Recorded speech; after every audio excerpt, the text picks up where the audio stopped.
안녕하세요. 부동산 길잡이입니다. 분양가 상한제 시행을 앞두고 가장 머릿속이 복잡하신 분들은 서울과 수도권 지역의 전세로 거주하고 있는 무주택 실수요자분들입니다. 전세 계약을 연장을 해야 하는지 혹은 매매로 전환을 해야 하는지에 대한 고민에 도움이 되는 동영상입니다. 서울과 수도권 지역의 전세로 거주하고 계신 분들의 상황은 LTV 40% 제한으로 인해서 현재 전세 보증금과 주택담보대출을 더해도 전세로 거주하고 계신 곳과 비슷한 수준의 아파트를 구입하기 위해서는 각종 세금과 비용까지 포함을 하면 12% 정도 되는 자금이 추가로 필요한 상황입니다. 서울 아파트 가격을 생각하면 12% 정도 되는 자금은 절대 적은 금액이 아닙니다. LTV 제한으로 인해서 기존과는 다르게 전세에서 매매로 전환하는 것이 쉬운 일이 아닙니다. 그리고 현재 서울 아파트 가격이 많이 상승을 한 상황에 지금 구매하기에는 손해보는 느낌을 지울 수가 없습니다. 분양가 상한제는 무주택자에게는 최고의 기회입니다. 하지만 만약에 청약에 당첨이 되지 않고 분양가 상한제로 인해서 미래의 공급이 감소하고 부동산 가격이 폭등을 하면 어떻게 하지? 이런 고민을 하고 계실 것입니다. 제가 단 한 가지는 자신있게 말씀을 드릴 수 있습니다.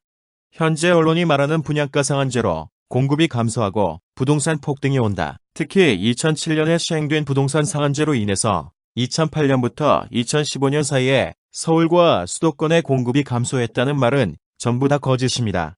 대한민국에서 분양가 상한제로 인해서 공급이 감소하고 부동산 가격이 폭등을 한 경우는 주택 공급이 절대적으로 부족했던 1980년대밖에 없습니다. 2007년에 시행된 분양가 상한제로 인해서 서울과 수도권의 아파트 공급이 감소했다는 소리를 한다면 고등학생에게 역사 수업을 받는 것을 추천해드립니다. 2006년과 2007년에 대우건설을 인수한 금호그룹과 극동건설을 인수한 웅진그룹은 건설사 인수로 인해서 그룹이 몰락의 길을 가게 됩니다. 대한민국이 아니라 전 세계의 부동산을 사면 큰일이 난다는 인식을 심어준 리먼브라더스 사태가 2008년에 발생을 했습니다. 이때 분위기를 정확하게 알 수 있는 것이 금호그룹과 웅진그룹의 몰락입니다.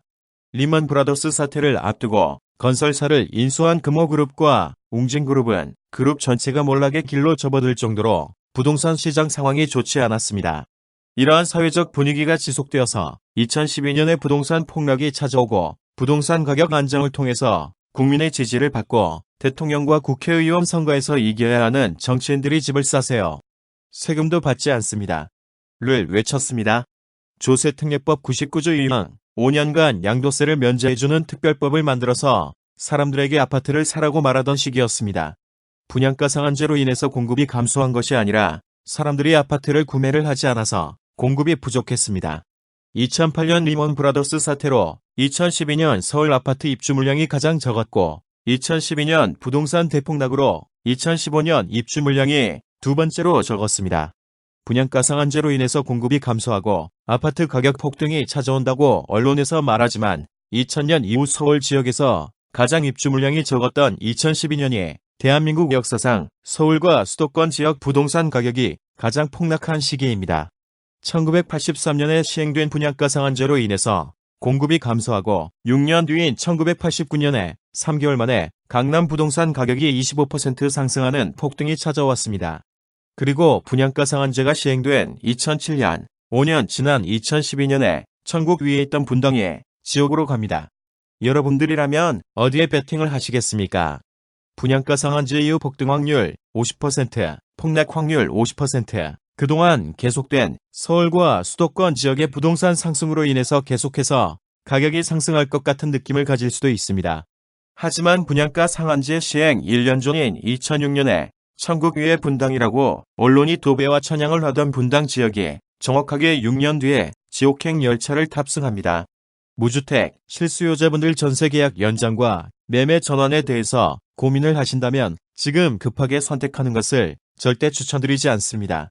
분양가 상한제로 인해서 2년에서 3년이 지난 뒤에도 현재와 비슷한 가격에 분양하는 신축 아파트를 청약할 기회는 있습니다. 지금 급하게 결정할 필요가 없습니다.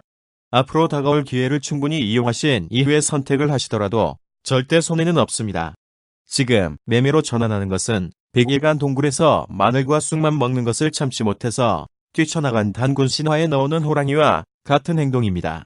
그리고 분양가 상한제로 인해서 공급 물량이 감소하더라도 무조건 부동산이 폭등을 한다는 말을 하기에는 역대 최저 입주 물량이지만 역대 최대 폭락을 기록한 2012년의 기억이 생생하게 남아 있습니다.